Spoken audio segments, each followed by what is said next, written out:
What's good, everybody? It's your boy, O'Shea Duke Jackson, back at it again with another episode of The Celebrity Junk. So guys, you know there was a beef between Monique and D.L. Hughley, basically behind, some radio interviews and contract disputes. And we kind of know how it all started. It all started when Monique said this about D.L. Hughley. I'm going to bring this up. I wasn't going to do it.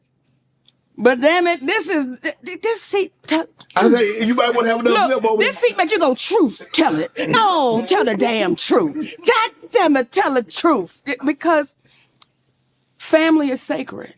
It's supposed to be. And we don't cross the line with family. Mm-hmm. And people begin to get comfortable to jump on the Monique bandwagon of Monique doing things wrong. And she doing this and she doing that. And there's a brother named D.L. Hughley. Yep. And until he take accountability, I won't let it go. Then of course, D.L. Hughley clapped back with this. Almost like Wendy Williams didn't go anywhere. She just got a waist set. And so Monique was on. Every time I see Monique these days, she's on doing some greasy ass video with her and her daddy complaining about something or working out. I don't know nobody that work out that much and gain weight unless every crunch you do has got Captain in front of it. But apparently she goes on Club Shay Shay and tells the story about how she came on my radio show and I wasn't there at the time. And my co-host Jasmine Sanders played a game that we played all the time with everybody called Would You Rather. She apparently was so offended by that she says she got off. She called me. Monique did, and she said I was very dismissive, like, Monique's a liar. When Monique did call me, I heard her complaints. I listened to her and I pulled the segment. So if I had been as dismissive as she alleges I was, that segment would have aired. It didn't because I respected her wishes. She's a liar. It's also befuddles the shit out of me. And she encouraged everybody, allegedly it stems from the fact that I used to always talk shit about her on video after video. And she encouraged her sweet babies to look at the video and find them. Do that. Do exactly what she says. And you know what you're not going to find?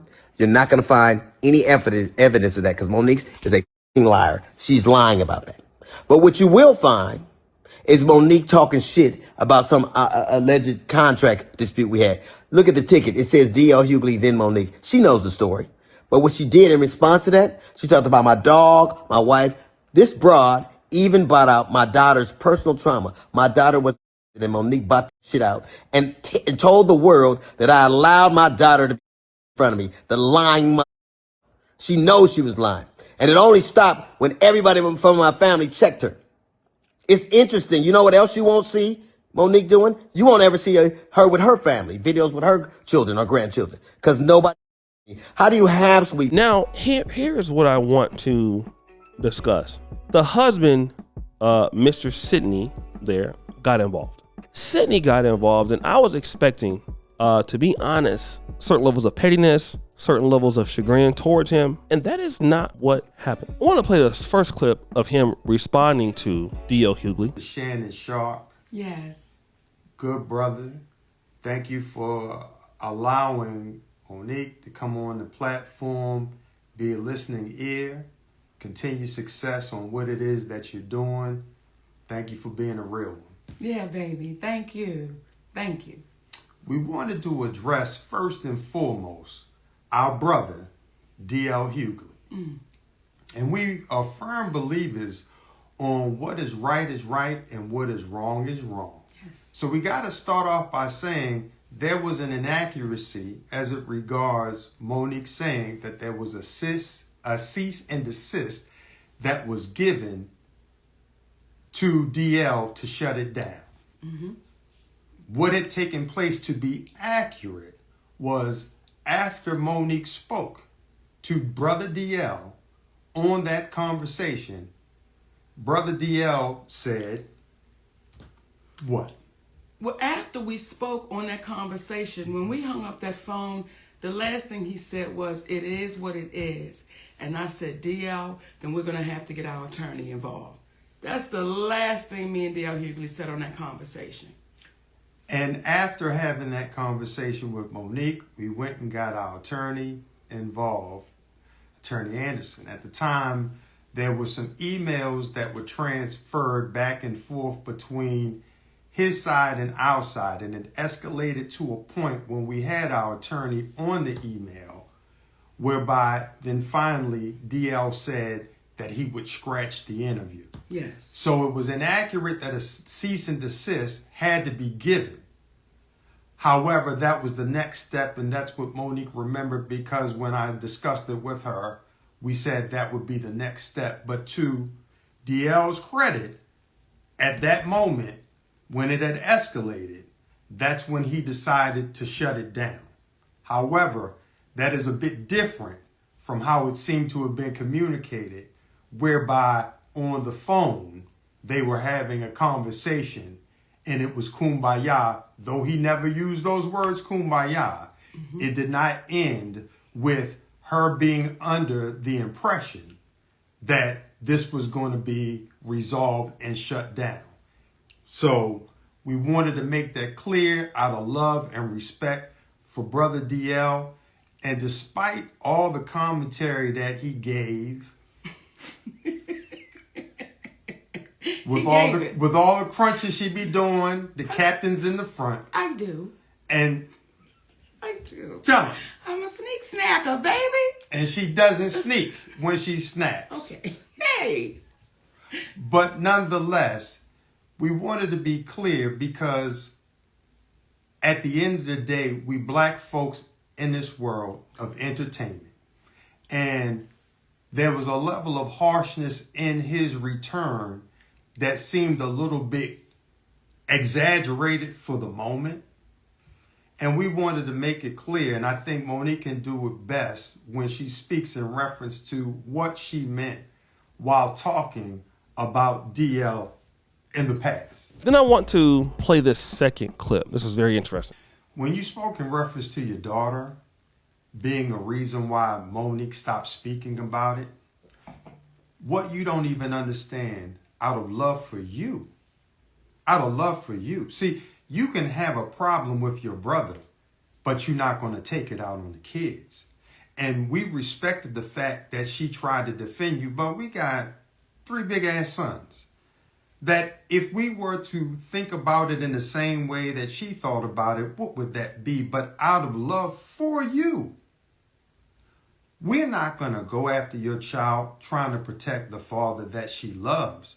But one could argue, based upon what you said about yourself, had you exhibited the same type of love and protection for your other daughter that your other daughter tried to exhibit towards you, there never would have been the commentary that you made about yourself. And I liken it to Brother Corey Holcomb, who I don't know. But I got a lot of respect for him because I heard him say something in an interview. He spoke about how Earthquake's son had came to one of his shows. And the young man was hesitant about introducing himself or reintroducing himself because of the rift between his father and himself. And Brother Corey was like, come on, man. No. You come over here and I'm going to give you love. Because that was between your father and I.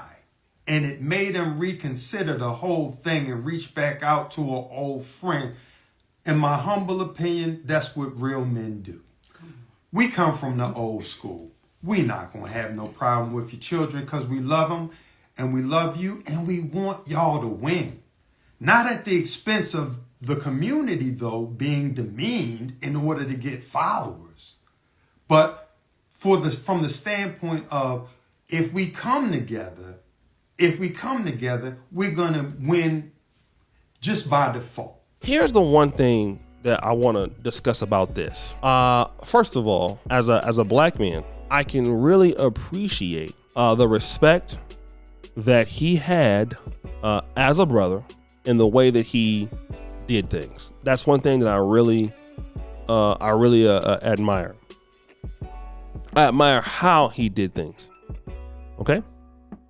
I admire it a lot. And the reason is because I don't know if it's true, but he spoke in a manner that was out of love. It could not be sincere, I'm not sure. But he spoke like that. And this is what I can appreciate with old school black masculinity. We don't really see that anymore. Okay, a lot of times we're dealing with some of the brothers out there. Whenever there's a beef or an issue, it starts to get out of touch, especially when you get women involved in it. And knowing that his wife is a hostile, will run her mouth. I like the fact that he basically stepped in and was like, you know what, let me put it out there. Let me have a message out of respect. And you know what, that is missing right now in amongst black men. Again, it could be sincere or not, but what it went out to the public, I gotta have respect for how the brother handled himself. And that's something that I can learn how to do better. It's something that I'm learning as I'm getting older. As I'm getting older, we don't have to, as black men, go after one another personally. It don't have to be personal. Because again, D.L. Hughley was fed up. And maybe he's right for that. But the way that this brother, this brother expressed himself, it was top notch.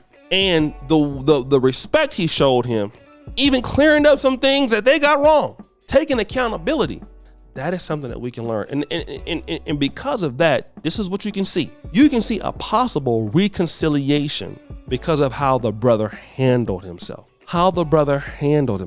So guys, it's your boy O'Shea Duke Jackson, back at it again. Another episode of The Celebrity Junk. Appreciate it for all you just heard the bell. We're out.